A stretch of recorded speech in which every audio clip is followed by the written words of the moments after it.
নামাজের নির্দিষ্ট রোকন যেমন দাঁড়ানো, রুকু বা সেজদারত অবস্থায় যথানিয়মে ঘুমিয়ে পড়লে অজু ভাঙে না এবং নামাজ নষ্ট হয় না।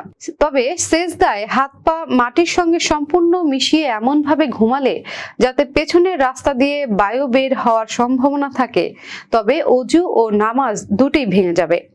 রাসূল পাক সাল্লাল্লাহু আলাইহি ওয়াসাল্লাম বলেছেন, সেজদায় ঘুমালে অজু ভাঙে না, তবে শরীর ঢিলে হয়ে যাওয়ার মতো অবস্থায় চিত বা কাত হয়ে শুয়ে পড়লে অজু ভেঙে যায়।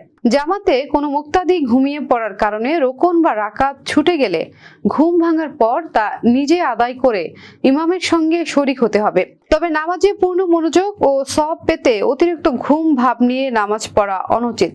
রাসূল পাক সাল্লাল্লাহু আলাইহি ওয়াসাল্লাম ঘুমের ভাব থাকলে আগে ঘুমিয়ে নেওয়ার নির্দেশ দিয়েছেন। তবে নামাজের সময় পার হয়ে যাওয়ার আশঙ্কা থাকলে ঘুম দূর করে দ্রুত নামাজ আদায় করে নিতে হবে।